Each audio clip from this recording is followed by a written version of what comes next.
Desk report, news 24। দর্শক, উত্তরবঙ্গ দক্ষিণবঙ্গ আসলে কোনো বঙ্গেই বাদ নেই এই অনিয়ম। আমরা মাদারীপুরের হতদরিদ্রদের বাদ দিয়ে অপেক্ষাকৃত ধনী ও নিজের সমর্থকদের নামে তালিকা প্রণয়নের নানা রকম অভিযোগ পেয়েছি, আর সে কারণে প্রধানমন্ত্রীর অগ্রাধিকার এই কর্মসূচির সুফল পাচ্ছে না দরিদ্ররা। এতে করে ক্ষোভ বিরাজ করছে বঞ্চিতদের মাঝে। বিষয়টি নিয়ে জেলা প্রশাসকের কাছে একাধিক লিখিত অভিযোগও দেওয়া হয়েছে বিভিন্ন ইউনিয়ন থেকে। বেলাল রিজভী তথ্য ছবি নিয়ে ডেস্ক রিপোর্ট।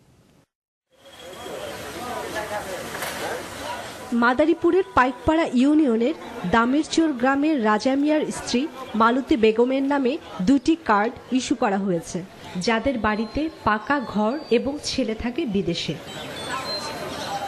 কৃষ্ণপুর গ্রামের রাঙা মাতুব্বর, এসকেন মরল, বন্দর আলী সর্দার, দামেরচর গ্রামের নুরু কাজী, কাঠুরাকান্দা গ্রামের নাজমা বেগম, শহীদুল, যাদের সচ্ছল অবস্থা, তারা একাধিক কার্ড পেয়েছে।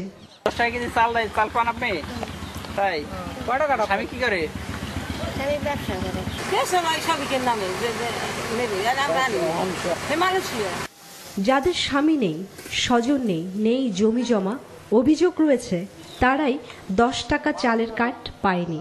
স্বামীও নাই, আমার একটা ছেলেও নেই, আমার জমিন বাড়ির খেতে সহায় কোনো জমির ঘাট নেই। 10 টাকা দামের চাউল কাজ আমার দেয় নেই, কাজ ছাড়া আমার বাদ নেই। 10 টাকা যদি চাল দিলে আমি অনেক খুশি হইতাম, দাম বাচ্চা কাচ্চা নিয়ে না খাই খাই।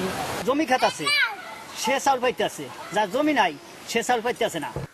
বঞ্চিতরা অভিযোগ করলেও লিখিতভাবে তা জমা দিলে প্রয়োজনীয় ব্যবস্থা নেওয়ার আশ্বাস দিলেন জেলা খাদ্য নিয়ন্ত্রক। যদি কোনো বিত্তবান ধনী কেউ কার্ড পেয়ে থাকে, তার অভিযোগ যদি আমরা পাই, তাহলে তার বিরুদ্ধে আমরা আইনানুগ ব্যবস্থা গ্রহণ করব।